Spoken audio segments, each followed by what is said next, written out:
Hello everyone, welcome to Mary's Creative Decor. If you're a subscriber, I want to thank you for watching. And if this is your first time stopping by, make sure you become a part of the Creative Decor family. Hit the subscribe button and keep watching. Hey everyone, I'm in my bedroom. And before I do my fall decor, I want to tackle this headboard. So for all of my followers, I know you guys already know what the bed look like. I have shown it in many of my others decorate and clean with me videos. But for those who haven't seen it, I want to walk around, remove the pillows, and give everyone a closer look at the head of the bed. Here's a closer look at how bad it is. Now, one side is much worse than the other, but when you touch it or I scratch it, more of the vinyl comes off. So I want to tackle reupholstering it before I do my bed. I have my fabric, but before we can get started doing the upholstery, I need to take the mattress off the bed and try and pull the upholstered panel out of the back. So I'm going to go ahead and get my mattress off and come back. The mattress is off and I pull my bed away from the wall. Behind it, I see this wooden panel. And it has screws. So I'm going to unscrew the screws as well as the screws at on the top where the metal is attached to the back of the bed. The wood piece was glued, so I had to pry it away. After careful inspections, everything was glued and stapled together. So I had my husband push my bed back into place, remove the mattress, and I came up with plan B. And that is to upholster it in place.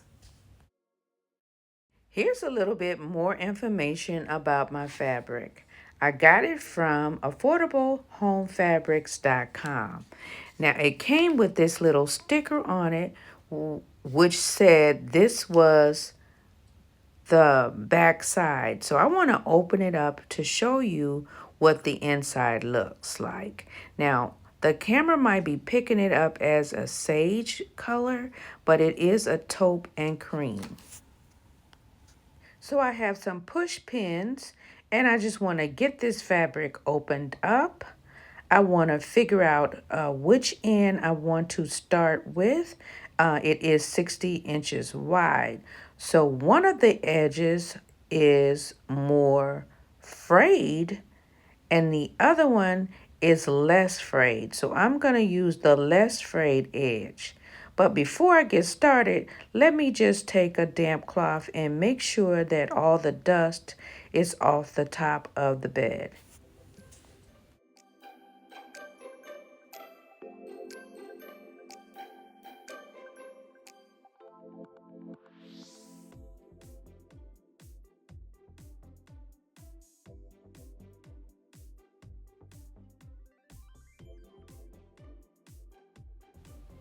You see, now I'm ready to add my first push pin.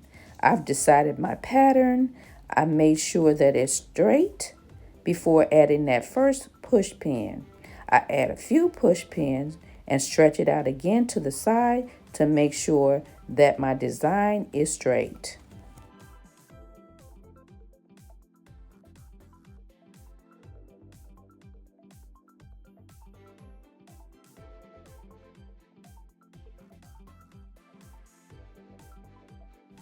I then do the same thing on the other side. I pull the fabric straight, making sure the design is straight, and I push my push pins through the cording to make sure that it holds in place.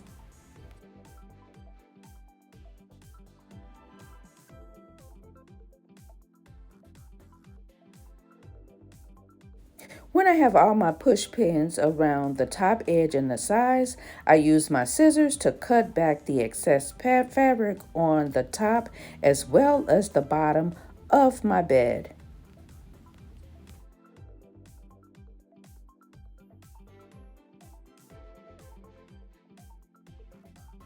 Smoothing out and adding additional push pins or adjusting push pins where needed.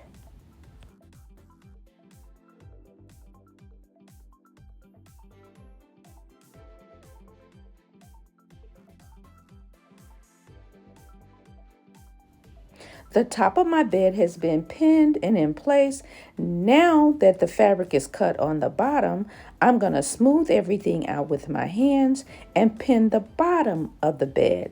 I start in the middle and then I go out from either side to get it pinned.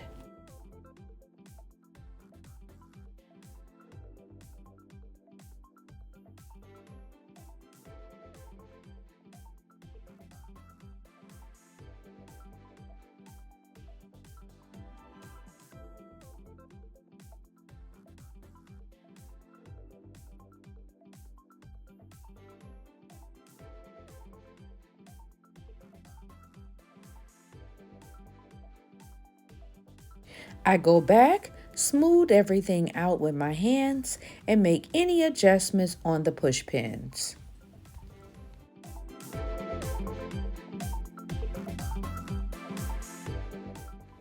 I have my electric staple and I'm ready to staple. Everything has been pulled tight on the bed and I have the pins in place. Now I want to take my stapler and I want to turn it upside down.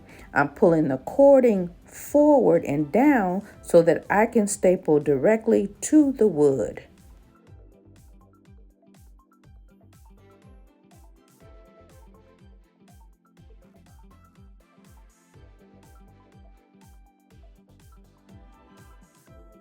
When stapling the bottom, I raise the fabric up, use my finger to make sure that I'm going directly into the wood.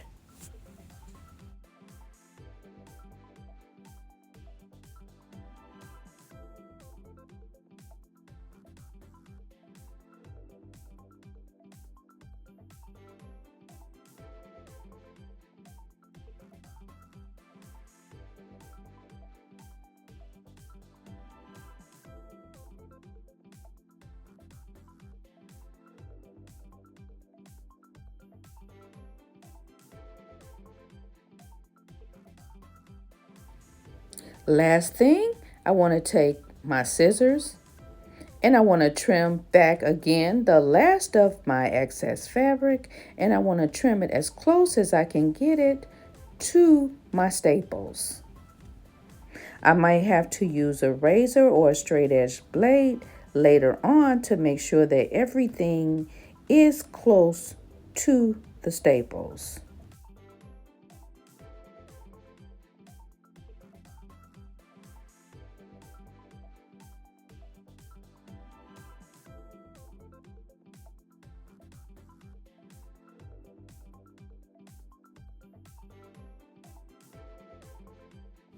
The fabric has been stapled and all the excess fabric cut away. I might have to cut in some areas a little bit closer for the next step. The next step will be to add the cording. This will cover up all the staples and give the bed a decorative look. My cording finally came in from Amazon and I can begin to put it on my bed. But before I can do that, I have to take this piece off the back. I only need the cording. So there's a stitch here and I just need to remove those stitches. So on the other end, I've already begun to take the stitching out and let me just show you how I did it.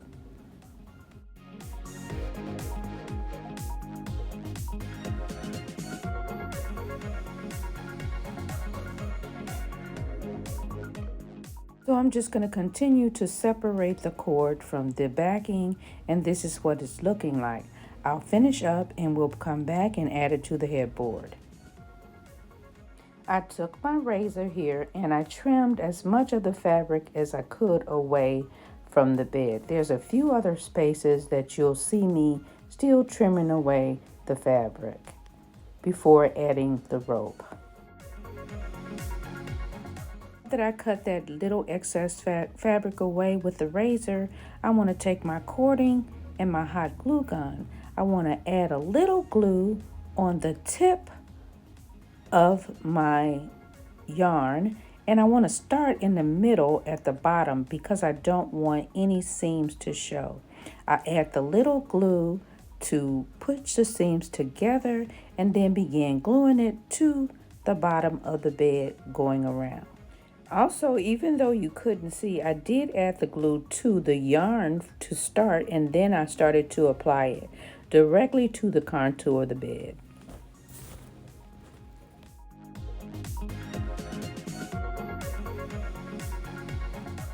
After adding the first row of yarn, I could still see my staples, so I went ahead and added a second row. And that's what you see me doing on the right.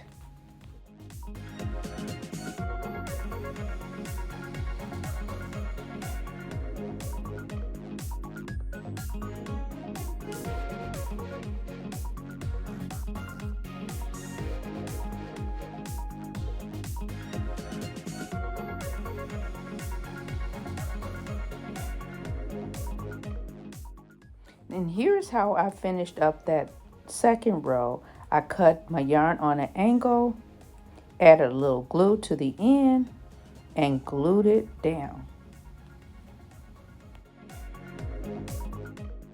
It's time for the reveal.